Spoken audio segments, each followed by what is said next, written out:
Hey guys, welcome back to Bixby's Beer Reviews. So wonderful to have you here with me again today.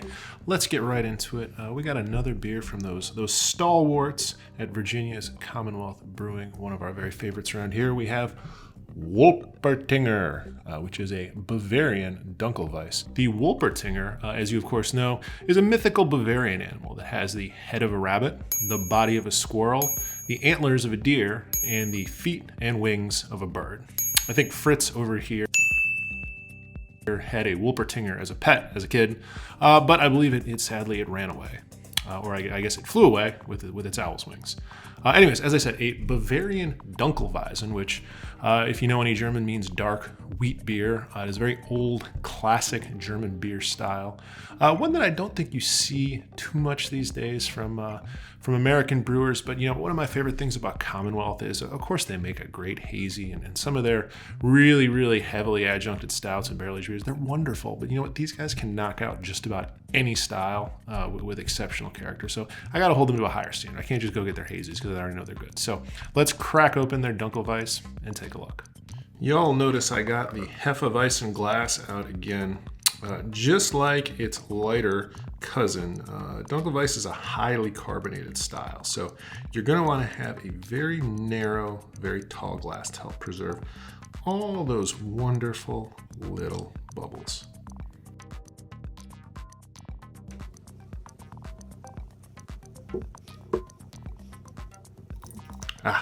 Finally.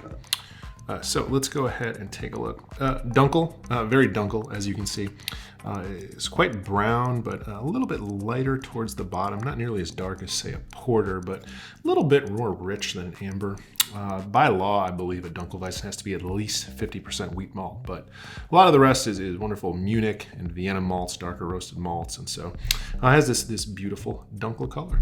You'll also notice a very fluffy, very persistent head. That's a hallmark of the style, reflects the high carbonation. You'll also notice it's quite a hazy beer. That reflects the protein that comes from the wheat malt. You'll remember we talked a little bit about that when we've talked about the wheat that a lot of hazy brewers use in the grist now to get extra body to their hazies without adding additional sugar to be fermented. Similar here, all that wheat is putting a lot of protein into the beer, and it's making it pretty cloudy. So very typical of the style. That's what it looks like. Let's go ahead, give it a smell. Very similar in a lot of ways, as you might expect, to the aroma of a lot of the hefeweizens I've had. And that's the banana and the clove esters that come from traditional hefeweizen yeast. I would say this one maybe leans a little bit more towards the banana, which is something I like. You all know I love bananas. We've talked about that a surprising amount for a beer review show. But it also has, working with it, a rich, bready maltiness, not quite in equal measure, but very strongly supporting. And that's something you're not really going to get with a Hefeweizen. So wonderful interplay between those esters and those malt aromas already. So let's go ahead, give it a taste. A very refreshing but flavorful mix of flavors that we got from the aroma. Once again, the spice and the banana sweetness from the aroma plays up quite a bit in the flavor. But a nice thing about this beer is it really nails something that we saw with Hefeweizen that I think is pretty much mandatory for any good version of the style, which is that it has just what you would have to call a fluffiness to it. It does not have a heavy body or a thick body, or I would even say a medium body here. And it finishes relatively dry and very quaffable, but it still has something of just a feeling of fullness while you're sipping on it that gives a little bit more room for those spice notes and those banana notes from the yeast to play up. And then it also has, I would say, perhaps even more prominent than the aroma, a rich flavor of toasted malts. I would say I get something almost like a banana bread or a toasted bread crust flavor underneath the banana and the clove, and that's a really wonderful complement. They really play off each other very well. But as I said, it finishes very light, it's relatively dry, it's very drinkable. And to me, that's what Dunkelweiss is really about. To me, this is the ultimate spring and summer dark beer because it's made to be had in this big glass, preferably while you're outside, even on a hot day, but especially on some of those warmer spring days, on the porch, on the deck, in the beer garden, on the patio.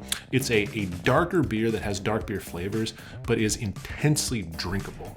and it gives you something different than some of the more traditional darker lagers. We've talked about like Czech lagers. Even though those ones are light, they're very drinkable too. It's that special note of banana and spice that you get with a Dunkelweiss that you don't get anywhere else. And it's nice to be able to get rich flavors without a heavy beer. So it's a wonderful style. I think Commonwealth has done an exceptional job here. I don't mind saying I'm gonna be stocking this in my fridge all spring and probably into the summer if I can still get it done. So very much enjoyed checking out this fun style with you guys. I really hope you'll check it out if you can find it. And I hope you'll join me next time on the BBR. But until then, bye now.